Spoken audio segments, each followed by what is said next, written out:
Assalamualaikum warahmatullahi wabarakatuh. Selamat datang di Lentera Hati bersama Kang Obi. Saya mau ke sebuah sekolah yaitu SMP 2 Cikembar yang tempatnya lumayan cukup agak jauh ya. Lumayan sekitar 1 jam perjalanan dari rumah. Tapi ternyata ini ada di kebun karet. Ini pertama kali saya ke sini. Saya sangat terkejut sekali. Ternyata ada sekolah di dalam. Perkiraan saya tidak ada perumahan gitu ya. Ternyata di dalamnya banyak. Nah, ini kelihatan rumah-rumah ini banyak sekali ternyata. Dan kesini maksudnya adalah untuk melakukan silaturahmi, supervisi, terutama ini nanti saya akan coba diskusi tentang pembiasaan. Saya punya keinginan bahwa di sekolah itu ada pembiasaan yang bisa dilihat oleh masyarakat. Biasanya sekolah-sekolah melakukan pembiasaan sholat duha gitu. Saya tertarik bukan itu gitu. Nah, ini dia sudah sampai. Ternyata ini di tengah kebun karet ya. Di tengah kebun karet ada sekolah SMP 2 Cikembar. Tentunya ini terbatas orang-orangnya ya, nggak bisa dari luar gitu. Ini hanya ada di daerah sana aja dan tidak ada kendaraan bagi anak-anak juga. Jadi anak-anak ya terpaksa yang punya motor pakai motor, yang tidak punya motor ya tentunya jalan kaki, harus menempuh jalan kaki jauh sekali. Ada yang perjalanan 30 menit gitu, ini macam-macam. Dan saya langsung, karena tadinya konsennya di religi, saya langsung ke masjid atau musola. Ternyata luar biasa nih masjidnya, yang dibangun sudah cukup besar juga gitu. Memang awalnya masjidnya kecil tetapi diperbesar ke belakang sehingga nantinya cukup kalau pembiasaan, baik itu sholat duhur berjamaah maupun ada musyawarah biasanya katanya di sini. Sungguh luar biasa kan. Nah, ini berarti manfaatnya masjid ini besar sekali. Penanaman karakter terutama religi di sekolah ini sangat penting sekali. Karena kalau pembiasaan itu kan harus berupa praktek. Kalau hanya sekedar teori-teori saja, itu akan kesulitan bagi anak untuk dimengerti. Makanya fokus syukur agama dari yang mengajar PPAI dan juga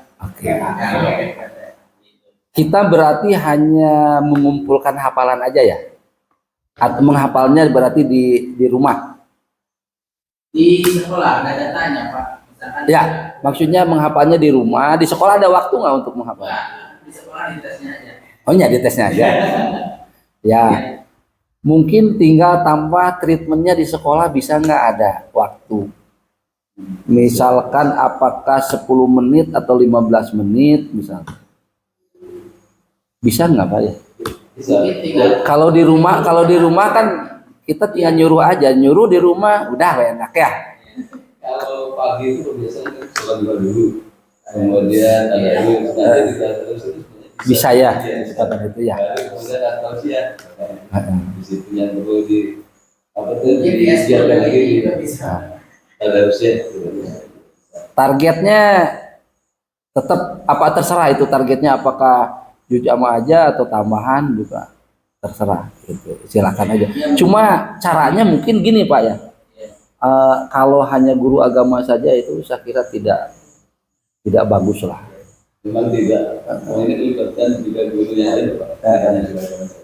Jadi targetnya kalau dulu itu selain juz amma ada ayat-ayat pilihan gitu yang dibikin. Gitu. Bagus lah kalau gitu. Nah sekarang mungkin guru lain gimana cara melibatkannya? Nah, gini, jadi nanti satu orang guru itu tanggung jawabnya dengan misalkan 10 orang lah gitu ya, atau 20 orang itu atau 10 orang itu. Jadi nanti setiap guru punya tanggung jawab dengan anak-anak tersebut gitu. Agar apa? Agar semuanya terlibat. Maksudnya kenapa? Supaya terlibat, supaya dapat itu semua, dapat pahala semua gitu. Kalau misalkan yang terlibat hanya guru agama aja yang terlibat, yang dapat pahalanya. Tapi kalau semua terlibat, ketika kita terlibat ini, kita walaupun cuma nanya aja ke orang tua atau bagian ngecek aja, coba hafal nggak gitu ya. Nah, yang ngecek gitunya nggak usah membetulkan mahroju itunya, nggak perlu lah gitu ya, biarin aja guru agama yang itunya. Itu kan pahalanya ketika dia hafal lalu dia dipakai seumur hidup untuk sholat, ngalir kan ke kita. Mau kan semua dapat pahala itu ya? Mau lah pasti. Nah makanya nanti kayaknya gitu guru-guru semua dikasih apa ya, tugas. Berapa orang terserah Bapak Ibu nanti diaturnya. Nah, yang bertanggung jawabnya tetap guru agama. Nah, nanti saya insya Allah nanti akan saya tanya terus ini masalah yang ini ya. Nanti supaya ada hasilnya gitu, ada hasilnya. Insya Allah nanti tiap saya ke sini pasti saya akan bertanya tentang yang itu supaya ada hasilnya. Kalau tidak ditanya udah lupa lagi nanti ke sana, nggak lupa. Jadi tiap saya ke sini kalau yang religi itu pasti saya akan minimalnya perkembangannya.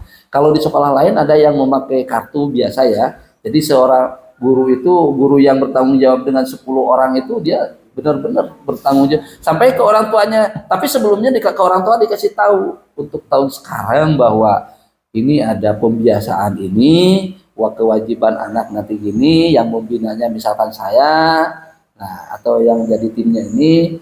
Nanti yang membetulkannya siapa, pada hari apa, kan pada saat pagi-pagi ini ya itunya. Jadi sehingga nanti semua bergerak. Ketika anak ini macet nih tidak menghafal, nanti tinggal guru yang bertanggung jawab itu nanti calling dengan orang tuanya. Lalu nanti kalau masih kesulitan, ada apa sih kesulitannya gitu. Kayak semacam coaching aja nanti. Jadi di coaching aja sehingga nanti semua itu bergerak. Nah, ada sekolah yang sudah melakukan itu ternyata dengan cara seperti itu sampai 3 juz akhirnya. 3 juz, alhamdulillah gitu. Ternyata walaupun tidak semua 3 juz kan, tapi ada yang 3 juz. Nah, cuma nanti kalau sudah misalkan dalam jangka 6 bulan, 6 bulan ada yang sudah hafal 1 juz misalkan. Tolong nanti diinformasikan ke orang tua juga gitu. Supaya nanti apa rasa tanggung jawab orang tua juga atau rasa apa ya bangga orang tua juga ada. Misalkan gini, dari 6 bulan dari awal sekarang misalkan sampai 6 bulan ke depan teh, oh ternyata ada yang sudah hafal 1 juz. Ya udah aja panggil orang tuanya, panggil masyarakat di wilayah mana itu panggil. Kita tinggal ngelihat misalkan anaknya mau membacakan silakan ya diinikan. Setelah itu nanti buatkan aja spanduk, oke terima kasih Ananda Anu, dipoto dengan orang tuanya, dipoto dengan kepala sekolah, sehingga nanti akan apa ya ada imbas terhadap anak yang lain juga. Tidak rugilah 1 orang atau 2 orang 3 orang hafal 1 juz, kita membeli spanduk ya paling 150.000 gitu. Tapi kan nanti kenapa harus dikasih tahu ke orang lain? Kalau kebaikan itu harus wajib dikasih tahu kan. Kalau kejelekan ditutupi gitu kan ya.